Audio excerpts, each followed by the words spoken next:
السلام علیکم ورحمۃ اللہ وبرکاتہ۔ الحمدللہ الصلاۃ والسلام علی رسول اللہ وعلی آلہ واصحابہ اجمعین۔ اعوذ باللہ من الشیطان الرجیم، بسم اللہ الرحمن الرحیم۔ عن ابی ہریرہ رضی اللہ تعالی عنہ ان رسول اللہ صلی اللہ علیہ وسلم قال لا یزال احدکم فی صلاۃ ما دامت الصلاۃ تحبسه لا یمنعه ان ينقلب الی اہلہ الی الصلاۃ۔ متفق علیہ حدیث ہے یہ۔ حضرت ابو ہریرہ رضی اللہ تعالیٰ عنہ اس حدیث کے راوی ہیں، کہتے ہیں کہ رسول اللہ صلی اللہ علیہ وسلم نے فرمایا کہ آدمی ہمیشہ نماز ہی میں رہتا ہے جب تک نماز اس کو روکے رکھے، یعنی اس کو اپنے گھر والوں کی طرف لوٹنے میں نماز کے سوا اور کوئی چیز حائل نہ ہو۔ اللہ کے نبی صلی اللہ علیہ وسلم نے اس حدیث میں جو ہے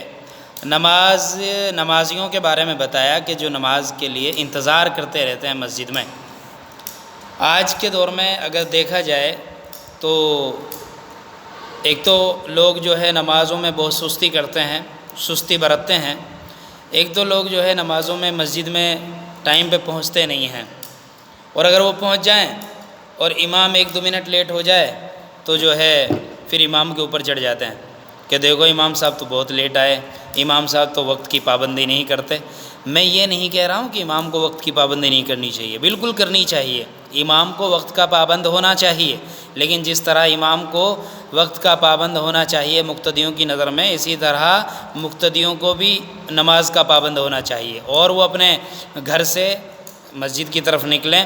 نماز کے لیے انتظار کریں۔ انتظار کرنے کی بہت بڑی فضیلت ہے کہ جب آدمی مسجد میں بیٹھتا ہے، نماز کے لیے انتظار کرتا ہے کہ بھئی میں نماز پڑھوں گا اور جو ہے جماعت ہوگی ابھی، یا وہ مسجد میں ہی اپنا وقت گزارتا ہے، وضو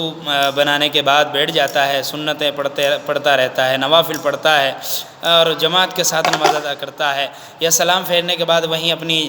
جائے نماز جو اس کی ہے جہاں پر اس نے نماز پڑھی ہے، یعنی جہاں اس نے سجدہ کیا ہے اس جگہ وہ بیٹھا رہتا ہے نماز پڑھنے کے بعد، تو فرشتے اس کے حق میں دعا کرتے ہیں۔ فرشتے کہتے ہیں اللہ مغفر لہو، اللہ اس کو معاف کر، اللہ اس کو بخش دے، اللہم ارحمہ، اس کو معاف کر دے، اللہ رب العالمین اس کے اوپر رحم فرما، اور اللہ اس کی توبہ قبول کر لے۔ تو اس طرح کی فضیلتیں اس آدمی کے لیے ہیں جو وضو کرنے کے بعد